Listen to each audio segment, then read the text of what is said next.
Have you ever had your world completely shatter in an instant? In one moment you think you have it all, the perfect partner, the solid support system, and the next you realize it was all a lie. That was my life. My name is Marcus, and this is the story of how my fiancée Alicia and my best friend David betrayed me in the most brutal way possible, and how I turned that devastation into my ultimate revenge. Alicia and I were college sweethearts. We met in a literature class, arguing over the symbolism in The Great Gatsby, and from that day on, we were inseparable. She was bright, ambitious, and had a laugh that could light up a room.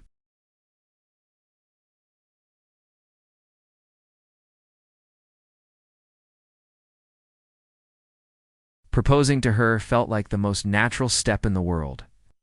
I thought we were writing our own epic love story. And then there was David. My best friend since we were kids building forts in his backyard. He was more than a friend. He was my brother. He was the person I called when my first startup failed, the one who convinced me to try again. He was going to be the best man at my wedding. He was my rock, my confidant. I trusted him with my life, my fears, and my future. The three of us were a team. We spent weekends hiking, trying new restaurants, and planning for the future, my future with Alicia, which I thought he was genuinely happy about. The crack started small, almost unnoticeable. A late-night text Alicia tried to hide, sudden work emergency for David that coincided with Alicia being out with her friends. I brushed it off. Paranoia, right? Why would I ever suspect the two most important people in my life? I was so blinded by my love and trust that I made excuses for them. They were just close friends. I was just being insecure. Told myself I was lucky to have a partner and a best friend who got along so well.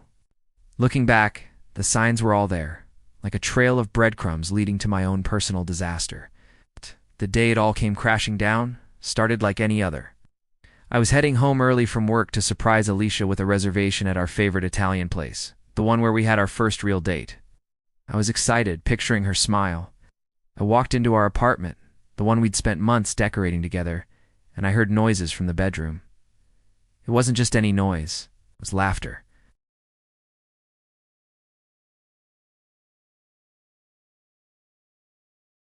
My blood ran cold. I remember my hand shaking on the doorknob. Every instinct told me to turn around to leave, to pretend I hadn't heard anything. But I couldn't. I had to know. I pushed the door open, and there they were. Alicia and David. In my bed. The bed we shared. The betrayal was so profound, so absolute, it felt like a physical blow. The world tilted on its axis, and everything went silent except for the frantic pounding in my chest. They didn't even have the decency to look ashamed at first, just shocked that I was there. Then came the frantic scramble for clothes, the stammered apologies, the pathetic excuses. It's not what it looks like. Marcus, we can explain. How do you explain that? How do you justify destroying someone's entire world?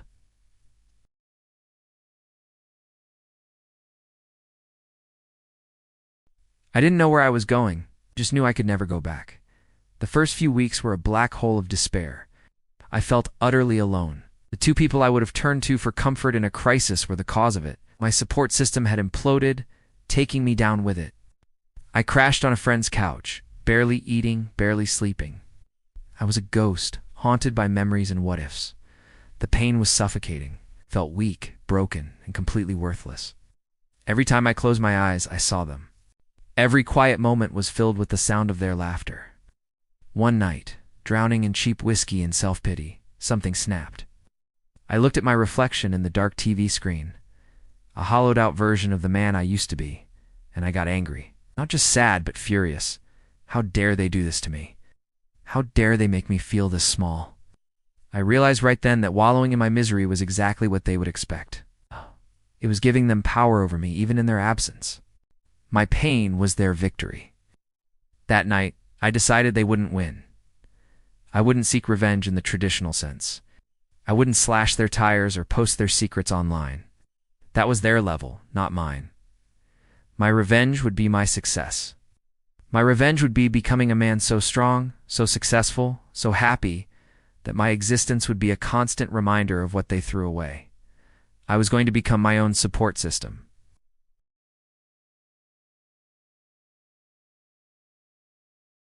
At first, I could barely manage a mile, my lungs burning, my body screaming in protest.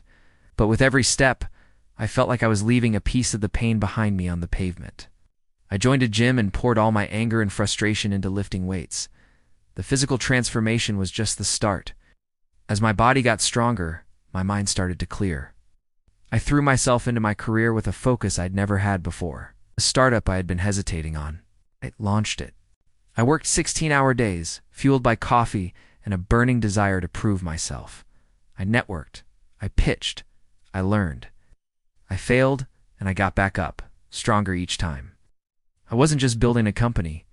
I was rebuilding myself from the ground up.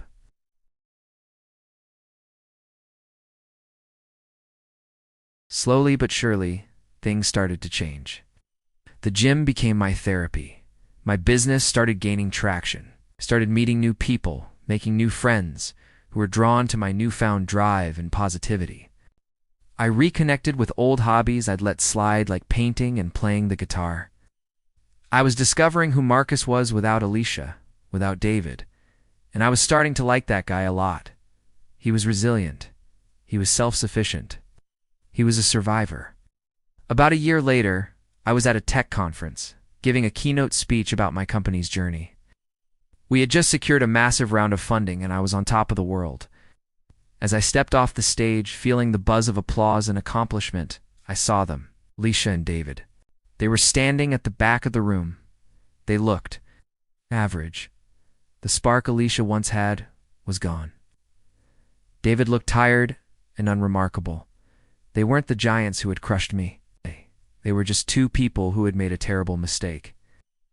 Alicia approached me, a nervous, hesitant look on her face. She told me she was sorry, that she thought about me all the time, that leaving me was the biggest regret of her life. She mentioned that things with David didn't work out. Turned out their relationship, built on a foundation of lies and betrayal, couldn't last. Shocker. I just listened. A year ago, hearing those words might have given me a twisted sense of satisfaction, but now I felt nothing. No anger, no sadness, just a kind of distant pity. I looked at her and I didn't see the love of my life. I saw a ghost from a past that no longer belonged to me. I politely told her I wished her the best, and then I walked away. I didn't need her apology. I didn't need her regret.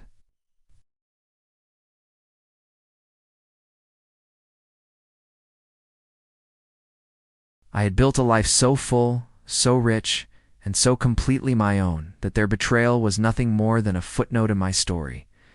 It was the catalyst that forced me to become the hero of my own life. So, if you're out there feeling broken, betrayed, and alone, listen to me. Your greatest comeback isn't about getting even. It's about getting better. Use that pain as fuel. Build yourself into someone you are fiercely proud of. Become your own support system, your own hero. Trust me, living your best life is the only revenge that truly matters. Thanks for listening to my story. If it resonated with you, hit that like button and subscribe for more content. And remember, no matter how dark it gets, you have the strength within you to build your own light. See you next time.